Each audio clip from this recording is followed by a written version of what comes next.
Hi guys! It's been a while since I did my last video, but for this video, since it's ECQ and we are all on lockdown, I want to share what's very close to my heart. Still, it's about finances because I think it's a pressing issue among all of us.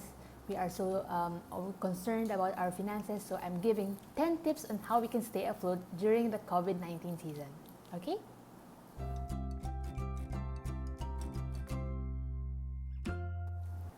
Okay, for this video, I want to divide the video into two sections. Number one is how do we preserve our existing money? Here's how. Okay, number one, lower our expense by making practical choices and more affordable options. As you can see, there are so many things that we can spend on, but making the right choices, making practical choices. Kung dati, siguro gumagamit tayo ng Downy or Ariel, baka ngayon pwede na tayo mag-surf, di ba? Pero so, very small things, very small changes, lifestyle changes that can lower our costs can really help a lot in preserving our existing income. Number two, take advantage of all the payment deadline extensions as you can.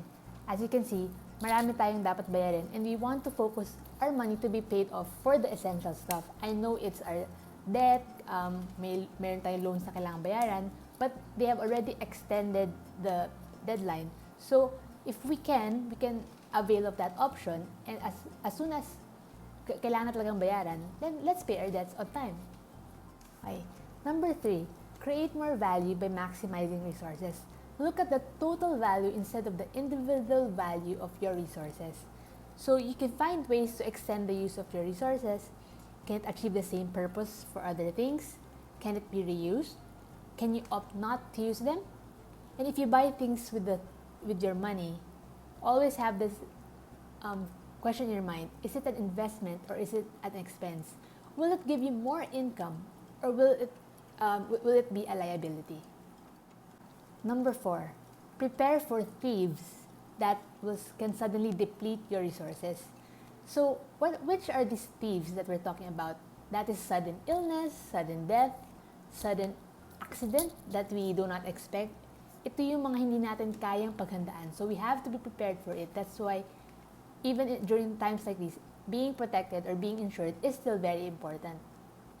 Number five is borrow. Although not everyone will be open to this idea, pero actually if we can just humble ourselves and lower our egos, there are people who are willing to share their items to you.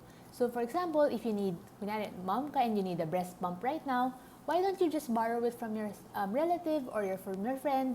No need to buy a new one. So you can preserve the money that you have and still achieve the same purpose with the thing that you borrowed.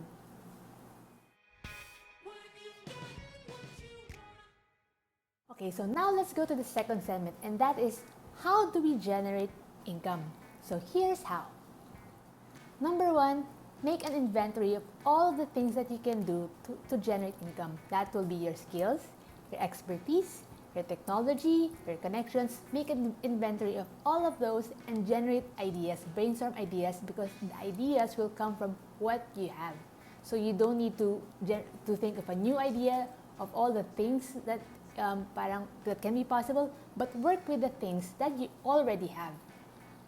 Number two, have an immediate action plan at present while also thinking of the future. So we know na syempre at this time, medyo nagpa-panic mode tayo, we need to increase our income. So okay lang yun. Focus on that, but still also give time to plan ahead. After this ECQ lifts, there will be a new normal and you have to be ready for that. Number three, don't be just wise in your spending. Be wise in the spending of your time because unang-una, lahat tayo binigyan ng oras pare-pareho. We are all in our homes, we all have the same time. We need to use that time properly to look for opportunities and not just watch TV all day.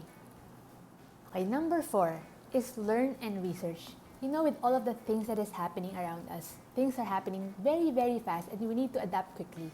So we need to learn the things that are applicable to us now. So, alam ko we all have mga hobbies or mga skills that we want to learn. Like for example, iba dyan gusto mag-sewing. Okay lang naman yun, but does the skill address the need to generate income now?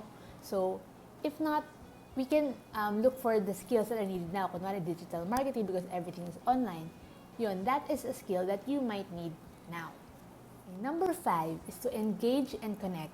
There are a lot of people around us who have more experience than us. And learning from them, engaging from them, connecting with them, even if we don't know them, we can just send them a message, attend their webinar. As long as we connect with them and parang feed from their ideas and their learnings, it will spare us from so much trouble and to avoid the mistakes that they did. From there, we can already gain insights because the time that we have is very limited. Kahit na we have a lot of time during lockdown, we cannot afford to lose more time because things are happening very fast. When we engage and connect, we have support and we also have mentorship from the people who know better than us. Okay, the last thing, and number 6, is just do it. If you have an idea, as long as you have calculated the risk, you've counted the cost, and you've asked for people for advice and wisdom, I suggest that you do it. Even if it's a risk, it's a calculated risk, and at least it's a risk done out of faith, not out of fear. Because if you really want to move forward, you need to take that first step. You cannot just wait and see how things will turn out. You need to at least take that action, even if it's just a small step. So just taking that first step, just do it, will be the last advice. So ayun lang. Thank you for listening and thank you for watching. I know and I hope that everything will come to pass, and I am really, really believing for a brighter future for our nation, for the Philippines. And as long as we are equipped individually, we can help the nation. So it's a stronger Filipinos, stronger Philippines. So I hope that I have been able to share and impart some knowledge on how you can generate ideas. I may not have all the answers, but at least it will give you some starting point for you to stay afloat during this ECQ. Thank you. Thanks for watching.